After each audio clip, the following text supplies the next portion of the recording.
20,000 years ago, massive ice sheets cover much of the northern hemisphere. This is the height of the Ice Age.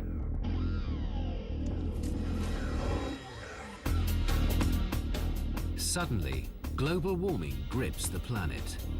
The consequences are explosive and catastrophic.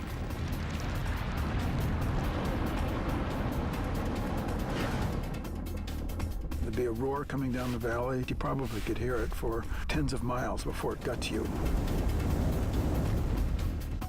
Our ancestors face a threat to their very survival. If you keep your technology constant and the environment changes, you're not likely to make it. As we stand once more on the brink of extreme climate change, does the end of the Ice Age hold clues to our coming fate?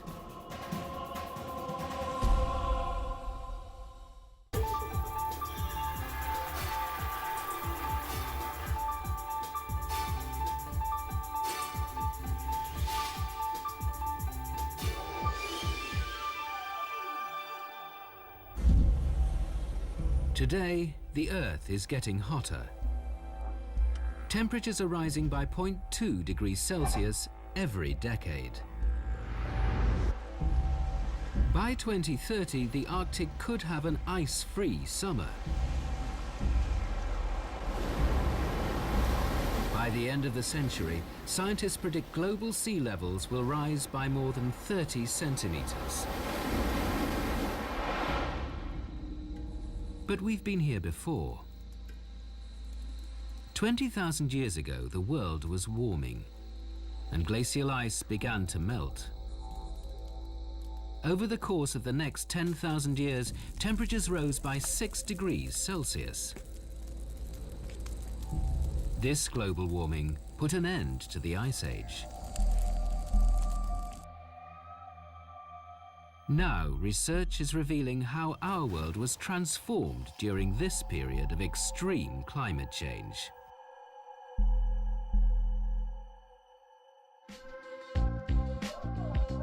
Professor Richard Alley of Penn State University investigates how the prehistoric temperature rises affected our weather.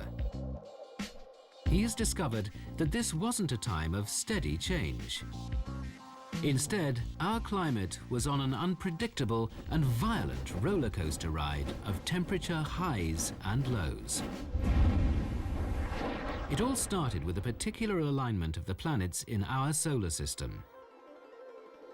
3 orbital variations, known as Milankovitch cycles, alter the amount of heat the Earth absorbs from the Sun. The first Milankovitch cycle that Alley considers is obliquity. The Earth doesn't stand straight up relative to the Sun, it tilts. Currently, it leans at an angle of 23.5 degrees. Imagine Alley's head represents Earth, and the lamp is the Sun. So here's the equator going across my nose and the North Pole sticking out a bald spot on top of my head. If the North Pole was straight up relative to the sun that I'm looking at, I could never get a sunburn on my North Pole bald spot. In fact, the North Pole is tipped over. Right now it's tipped over about 23.5 degrees. And because of that, I can get a sunburn here, and you can have sun in the Arctic in the summer. But the angle of tilt varies over time. It nods a little bit. And when you nod farther over, it's more sun at the North Pole, and this is the time when you melt ice. And when it looks up, the sun is at the equator, less at the pole, and this is the time to grow ice. The angle of obliquity ranges between 22.1 degrees and 24.5 degrees over a cycle lasting 41,000 years. The second Milankovitch cycle is eccentricity. This time, a tennis ball signifies Earth, a clementine the Sun, and a hula hoop stands for the outline of Earth's orbit.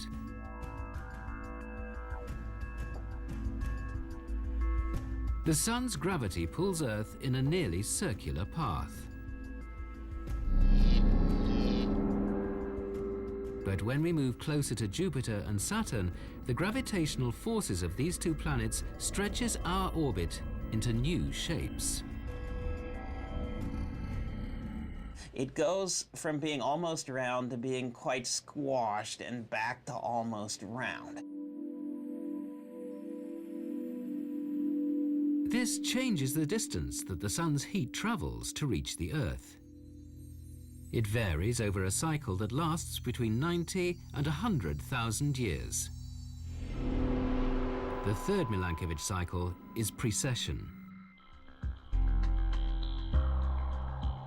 Precession is caused by the fact that the Earth is not perfectly round. The real Earth, when it spins, bulges just a little bit at the equator. It certainly doesn't bulge as much as this one, but that bulge is acted on by the gravity of the Sun and the Moon, and one of the things that does is causes it to wobble around in a circle.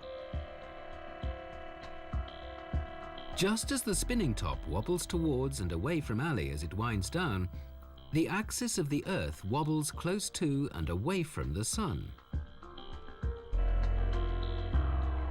The toy completes its wobble in seconds, but the Earth takes between 19 and 23,000 years to go through a complete precession.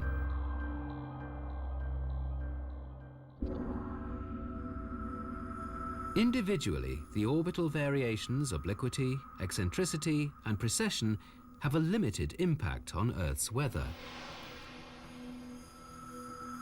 But over a 100,000-year cycle, these three oscillations combine to cause major temperature changes, leading to dramatic variations in global ice volumes. Ice ages, caused by changes in the Earth's orbit, have been a regular part of this planet's climate patterns for billions of years.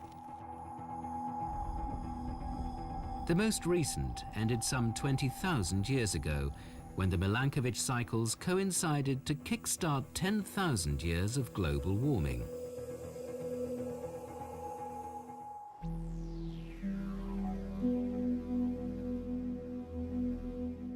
Ali investigates the changing weather during this great thaw at the end of the last ice age. He uses environmental data preserved in the Greenland ice core. An ice core is like a time machine. It was drilled down through the ice. We're traveling back in time to see what happened. Ali and his fellow time travelers make a shocking discovery. Earth's weather became hugely unstable at times during the 10,000 years of global warming. Temperatures rose by 6 degrees Celsius overall. But this was not a steady, gradual increase. The climate made a series of sudden short-term flips, dramatically switching from warming to cooling, and then back again. This happened because melting ice caps disrupted one of nature's great climate regulators: ocean currents. Geoscience professor Lee Kump builds a model to demonstrate how currents flow in the seas. Most of the time, these currents act like an ocean conveyor belt, transporting heat around the globe. It works like this. Imagine this blue liquid is seawater from near the surface of the polar regions. It is cooled by the Arctic air and then contracts and sinks. This dense water flows towards the deepest seabeds. Many of these are in the equatorial regions. The cold water has a cooling effect on warm areas of the world. As the colder water flows towards the equator along the bottom of the ocean, it is replaced by warm water moving in the opposite direction closer to the surface. This circulating conveyor belt helps warm cooler areas of the world. There's a tremendous amount of heat energy that's transferred as part of this ocean circulation. But during the Ice Age meltdown, billions of liters of cold, fresh water poured into the ocean. This disrupted the climate-regulating conveyor belt that spreads warm water around our planet. CUMP uses this red liquid to represent fresh meltwater from the thawing ice caps. It's very cold, so it should sink. But it's lighter than seawater because it doesn't have any salt in it. The meltwater spreads like a blanket across the top of the ocean and instead of sinking, stays on top. It floats on the surface and prevents the ocean's conveyor belt circulation from functioning properly. Complex natural mechanisms in our environment were thrown out of balance by climate change. But the end of the Ice Age brings even more dramatic consequences to the geography and geology of our restless planet.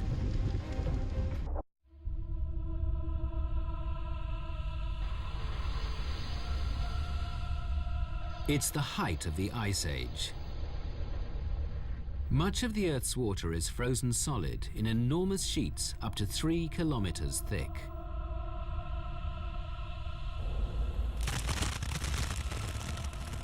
These ice caps cover a quarter of the planet, including most of Canada and Alaska. They stretch as far south as New York. Some 20% of these ice caps float in the oceans. As global warming kicks in, the sea ice starts to melt, but sea levels are largely unaffected. Water expands when it freezes to form an iceberg, but its mass remains the same. According to the Archimedes principle, it still takes up the same volume of the ocean. The additional ice floats above the surface. So when icebergs melt, sea levels do not change. But for the remaining 80% of ice caps resting on land, it's a completely different story. When global warming starts to melt this ice, 60 million cubic kilometers of water floods into the ocean. And things do change. Sea levels rise by as much as 130 meters, creating the map of the world that we know today.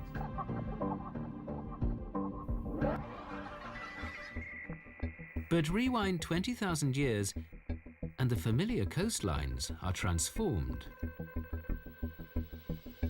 Oceanographer Phil Woodworth uses a computer model to recreate the map of the world as it appeared before the Ice Age meltdown. You can see that Florida was very much bigger than it is now, almost twice the width here. Land, now hidden deep beneath the ocean, was revealed. The continents of Asia and North America were joined together. The division between Alaska and Russia would have been a land bridge. Woodworth's map shows that up to 25 million square kilometers of land, that's almost 3 times the size of the USA, was lost under rising seas at the end of the Ice Age.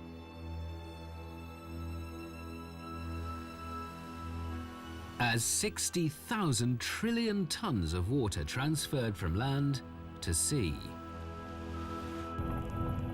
changing the Earth's geology in the process. The surface of our planet is a thin layer of rock known as the crust. Beneath the crust is superheated fluid magma in a region called the mantle. The Earth's crust is broken into tectonic plates, huge slabs of rock which move slowly over the mantle. During cold periods, the ice weighs down on the crust, increasing the pressure on the mantle beneath.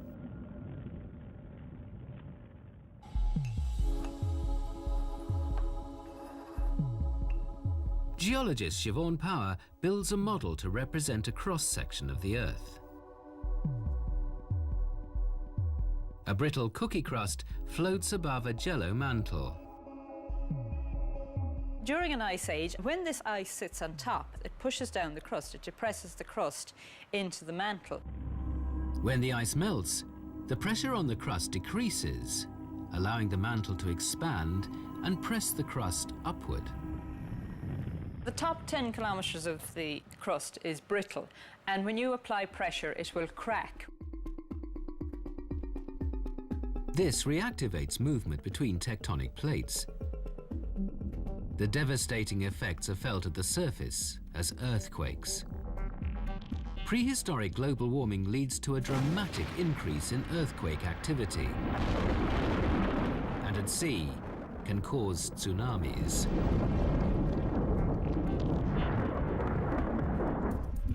And triggers a second major geological hazard: increased volcanic eruptions. The reduced pressure on the mantle releases more gas in the magma. The lighter, gas-rich magma then rises through to the crust.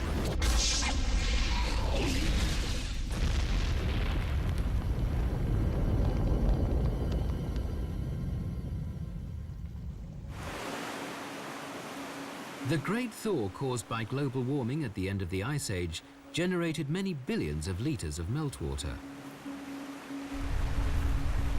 Some of the ice melted directly into the oceans. But massive amounts of water raged across land. These immense flooding outbursts transformed the landscape in their paths. Richard Waite works for the United States Geological Survey. His research into the changes that the world experienced at the end of the Ice Age has brought him to some unusual places,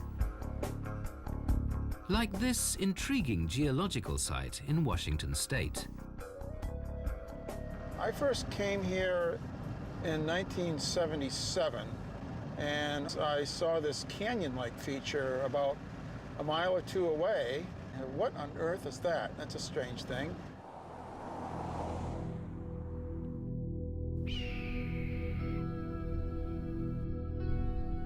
Waite estimates that this feature formed about 13,000 years ago. Forensic examination of the site tells him that the sand, silt, and gravel was carried here by violent floods. Here's sort of a medium sand, and then a fine sand, a very fine sand. So these beds tell us that's the way the water was moving. Waite believes the floodwater came from the melting ice caps. To begin with, the water collected at prehistoric Lake Missoula. It covered an area of almost 7,500 square kilometers, bigger than Lake Erie and Lake Ontario combined. Lake Missoula was held back by a 600-meter-high ice dam, taller than the Empire State Building. As the world warmed and the thaw continued, Lake Missoula got deeper. Ice is lighter than water, so small sections of the dam started to rise. A narrow channel formed. Once it starts flowing as a little straw of water, then the heat of the water transfers itself to the tunnel and makes the tunnel bigger. The tunnel gets a quarter mile wide, half a mile wide, the whole roof collapses, and out goes the whole lake.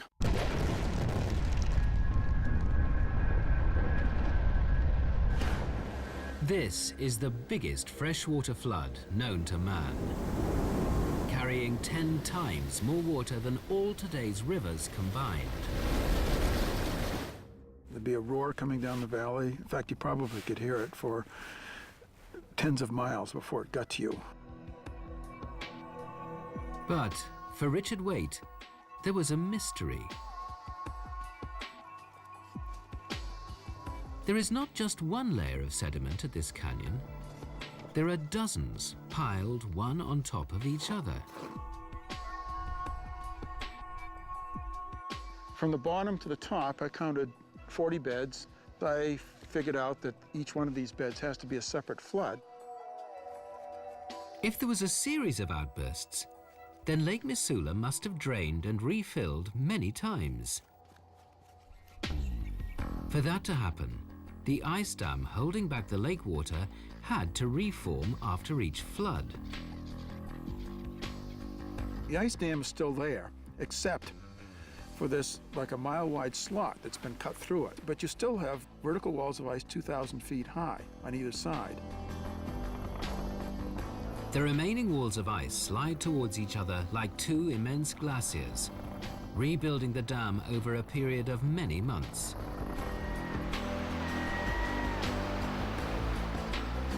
The world continues to warm, more water melts, and Lake Missoula is back in business. Wade believes that this may have happened as many as 100 times over a period of 3,000 years. The idea that it wasn't just one big monstrous extraordinary event, but it was a number of them and it happened again and again and again and again. I mean, I thought that was fantastic. This series of terrifying floods carved out over 200 cubic kilometers of earth, leaving the barren scablands of eastern Washington in their wake. Fertile topsoil was carried nearly 1,000 kilometers to the Pacific Ocean, enriching the now productive farmlands along the way. By the time of the Lake Missoula floods, humans had arrived in America and now inhabited most of the planet. Caught in the middle of the devastating changes at the end of the Ice Age, our ancestors had to adapt or perish.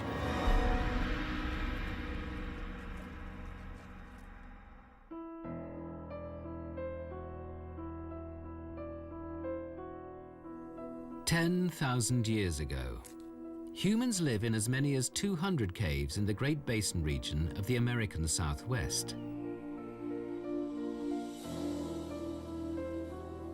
David Madsen investigates the dramatic environmental changes they experience as the world heats up. For him, this illustrates the challenges faced by our ancestors across the globe. We're at the Bonneville Flats. Today, it's an arid salt lake. It gets less than 15 centimeters of rain a year.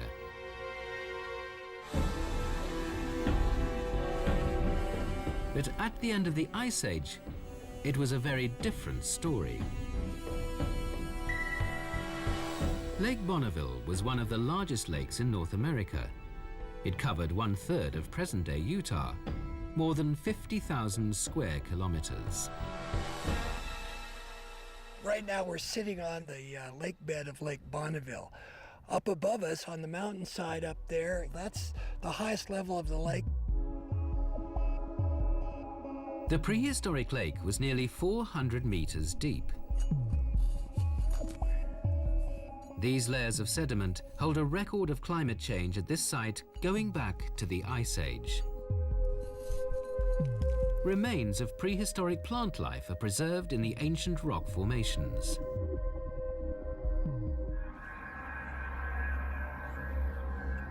Madsen builds up a detailed picture of how the natural environment of this area developed. He plots the timeline for the transformation of a cool, lush region to the arid, hot desert we see today. What shocks him is the speed the landscape changed as global warming gripped the world at the end of the last Ice Age. The lake dried up relatively rapidly, probably over the course of 1,000 years or so. The people of Bonneville saw enormous changes within their lifetimes. How our ancestors reacted to this new and challenging planet would shape the world we live in today. Leading US archaeologist James Adovasio investigates how our ancestors were able to survive the period of extreme climate change at the end of the Ice Age. He's looking for clues at a site known as Danger Cave, close to the shore of ancient Lake Bonneville. This was a home to humans for many thousands of years. There is probably no single cave or rock shelter west of the Mississippi River that has as long an occupation sequence anywhere. Danger Cave lets you see the nuances of prehistoric life that you can't see in most open sites.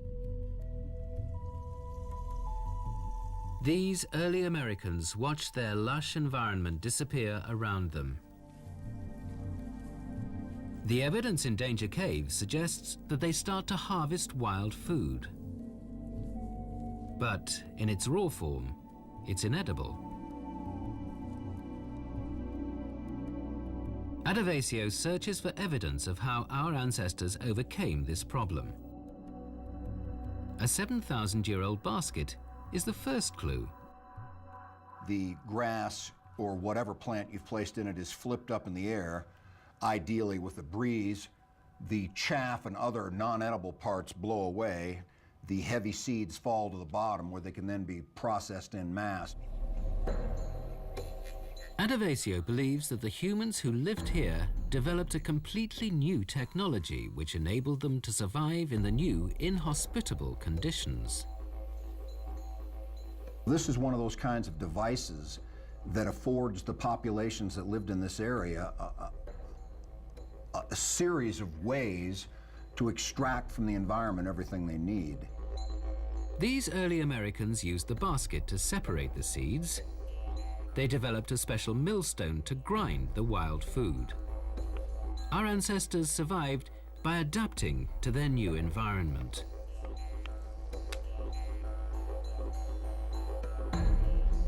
What Danger Cave reveals is not just a single breakthrough as humans adapt to a warming world, but the start of an emerging culture of innovation.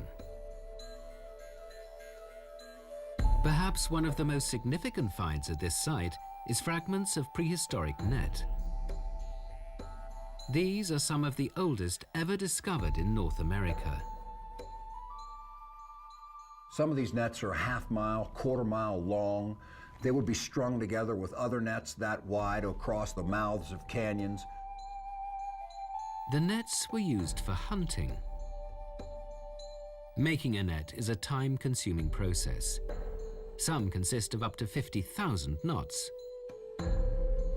But it was worth the effort. The netting of small animals in large numbers does generate huge amounts of meat, so it's a really versatile technology. Mankind survived the extreme climate change at the end of the Ice Age by finding innovative solutions to new problems. But did the human advances, as we adapted to a warming world, come at a deadly price? Did we survive at the expense of other species? Russ Graham is trying to solve a prehistoric murder mystery. The Great Thaw saw the obliteration of many large mammals. For many years, big game hunting humans have been the prime suspects for this ancient extinction event. But Graham isn't so sure.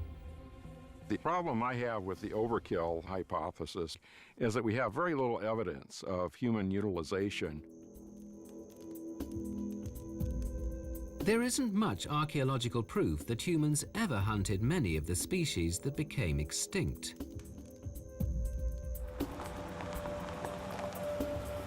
Graham heads to Bear Meadows, Pennsylvania, a small surviving patch of Ice Age-style landscape in search of new leads. Things we would have seen here would have been the American mastodon, the giant ground sloth, and the giant beaver, a beaver about the size of a black bear. This was a great place to be for the big mammals. Here, and what we see in the bog, is a lot of plants that are basically what we could call the candy bar species, that they're very good to eat. As the world warmed, these diverse habitats disappeared. And very quickly. The change took place in probably about 40 years. Many species died out because they couldn't adapt to global warming at the end of the Ice Age. Humans prospered when they did. And the technology we developed to survive prehistoric climate change would have far-reaching and surprising consequences for the future of human civilization.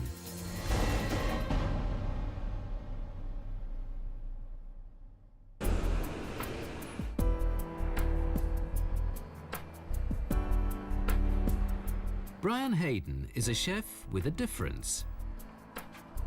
He studies ancient cooking techniques. And he believes that new methods that were first seen at the end of the Ice Age tell us about a changing society. But it all started with a much simpler question. How did people boil water thousands of years ago? If you don't have pottery and you don't have metal containers, the only way to boil water is by heating up rocks and putting them in watertight baskets. But as Hayden studies the cooking stones, he realizes they had been used for much more than heating water. He links them to a whole range of cooking ingredients. It seems that our ancestors used these stones for brewing up prehistoric beverages using surplus fish or nuts. And there were some pretty complicated recipes. Mash the nuts, soak in water, then heat, and spoon the oil from the top of the mixture. This is almost like coffee with a very oily texture to it. And you can drink this just like coffee. It's a wonderful drink.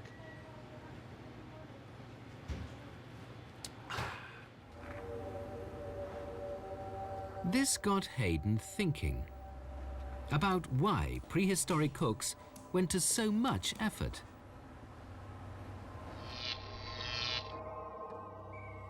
His breakthrough moment came when he saw a documentary film about the Kawelka people of highland Papua New Guinea.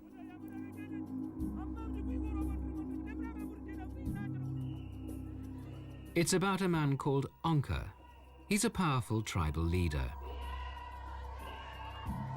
He strengthens his position by hosting huge feasts where he gives lavish gifts to his rivals. They are competing with each other or with other villages in order to acquire the best mates, in order to acquire the best allies. Hayden applied this insight to life at the end of the Ice Age. Our ancestors made a step change in their technology to survive global warming. New skills meant that they were able to gather more food than they needed for day-to-day survival. Not everyone could produce surplus resources, but for those who did, it brought prestige and status.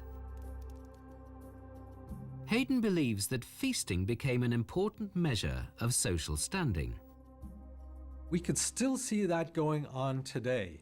Your mother's best dinner service, where does she bring that out? When does she use that? It's not for a daily meal. It's for people you want to impress the most. The crops chosen by our ancestors when they went on to develop the earliest forms of agriculture seems to support his theory. One of the first plants to be cultivated in the Americas is the chili pepper. It has little nutritional value. Yet our ancestors spent time and energy to grow chilies. This suggests that foods are being produced for feasting and prestige, not just for survival. What I would like to argue is that it's this pressure to constantly produce more that resulted in the first attempts to cultivate plants and to raise animals. The big advantage of domesticated food is that you can always put more effort into weeding, into fertilizing, into irrigating to increase the output. The drive for status transforms human society forever. Our ancestors became farmers, developing agriculture in settled locations. More workers are needed to cultivate the fields, so families and communities grow. And there's no going back. Hunter-gatherer groups were forced to move regularly throughout the year, as resources in different parts of their territory came into season. Once you start increasing your population levels, you cannot go back to wild food resources as a food basis for the entire population. By the end of the Ice Age, climate change had pushed humans across the world towards more settled societies. They now live in larger groups and use sophisticated technology for food production.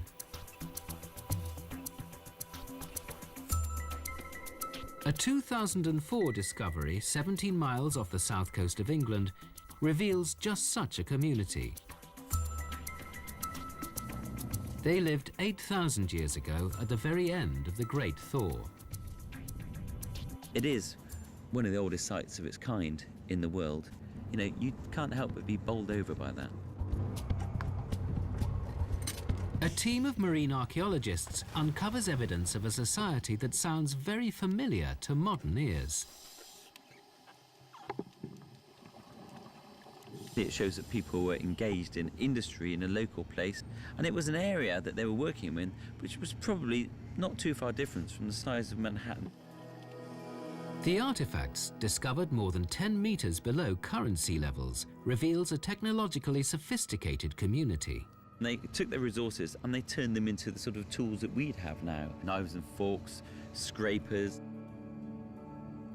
Remnants of one of the world's oldest log boats suggest that this was a settled fishing village. These people were like modern human beings. They were just like us. 8,000 years ago, global warming was still driving up sea levels by about a centimetre a year. Eventually, this ancient site was submerged. But after 10,000 years of climate change, our ancestors had learnt to adapt to new challenges. They had survived an era of environmental turmoil with new technologies, new skills, and new social structures. They went on to build the cities, the nation-states, the developed civilization we know today. Our modern world was formed in the aftermath of the dramatic environmental changes caused by a warming world at the end of the Ice Age. Now, scientists predict another period of extreme global warming. Do we face similar upheavals in the 21st century?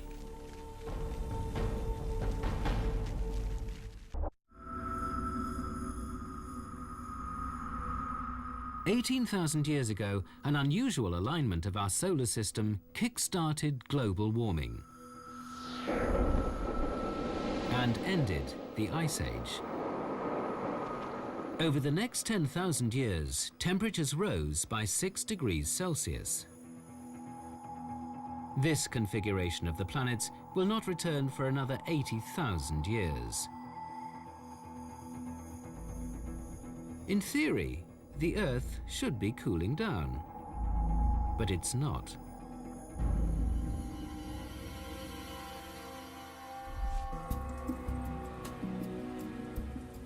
Our planet is warming. The world is about 1 degree Celsius hotter than it was just 100 years ago.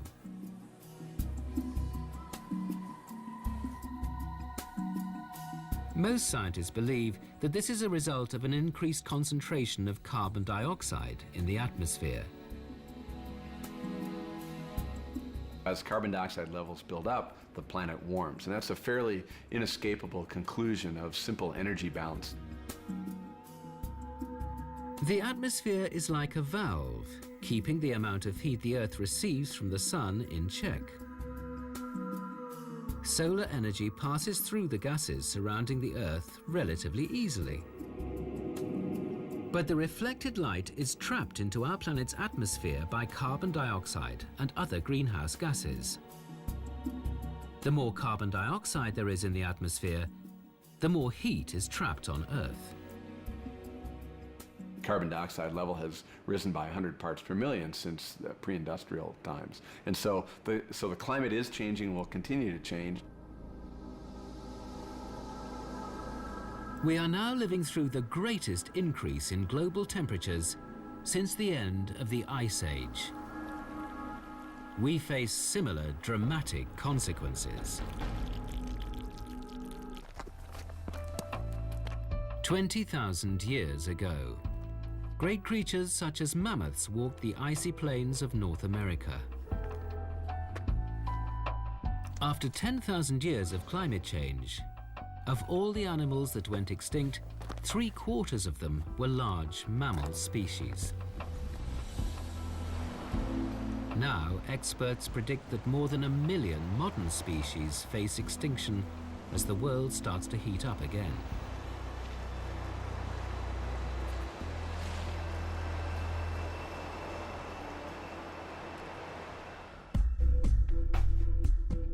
More than 60 million cubic kilometers of ice melted at the end of the Ice Age. 18,000 years later, we may be living through the start of another great thaw. New research predicts the Arctic could have an ice-free summer as soon as 2030.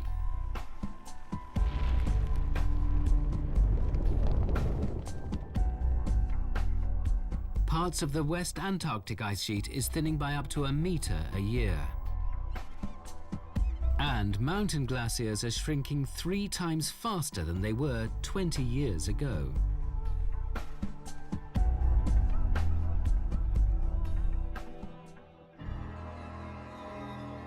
The thawing ice caps could trigger changes deep beneath the surface of our planet.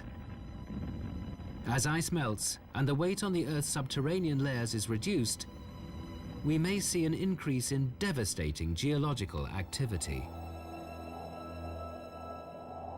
October 1996. 340 kilometers west of Iceland's capital, Reykjavik. Melting ice reduces the pressure on a long-dormant volcano, with catastrophic consequences.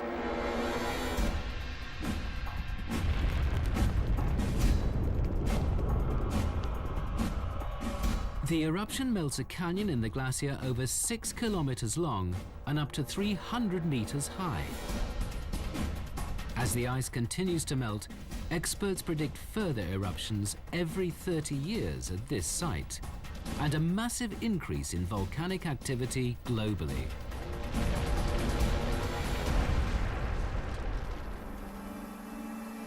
At the end of the Ice Age, fresh meltwater disrupted the sea currents that moderate our climate.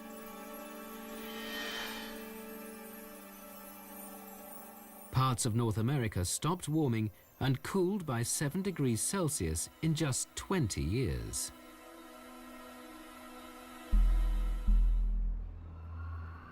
Professor John Shepherd of the National Oceanography Centre in Southampton, England, fears the ocean circulation system may again be under threat. If the Greenland ice cap should melt relatively rapidly in 100 or 200 years, then that might be enough to trigger a major slowdown or even a shutdown of the conveyor circulation. Temperatures could drop in just decades by up to 2 degrees Celsius in the United States and 5 degrees Celsius in Europe. We are pushing the climate into unknown territory. There is almost certain to be some surprises, and we may be in for a bumpy ride. In the short term, we could face sudden, devastating climate flips. But long-term trends point in just one direction.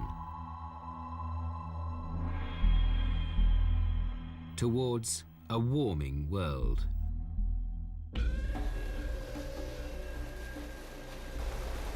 18,000 years ago, melting ice caps meant that settlements of whole communities were lost beneath the rising seas. 25 million square kilometers of land disappeared.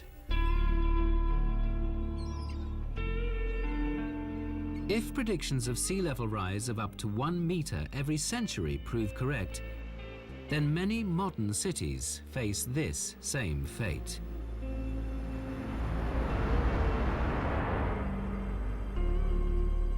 The homes of at least 145 million people could be beneath waves by the year 2108.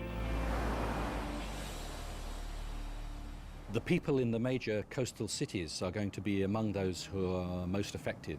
And major parts of those cities are likely to become uninhabitable. If our future does echo our Ice Age past, we face a period of terrible upheaval as Earth warms in the years ahead. Change may be quick and catastrophic. But we've been here before. The last time humanity faced this threat, our ancestors met the challenge. And the end of the Ice Age now stands as evidence that mankind can adapt, survive, and flourish, even in the face of extreme climate change.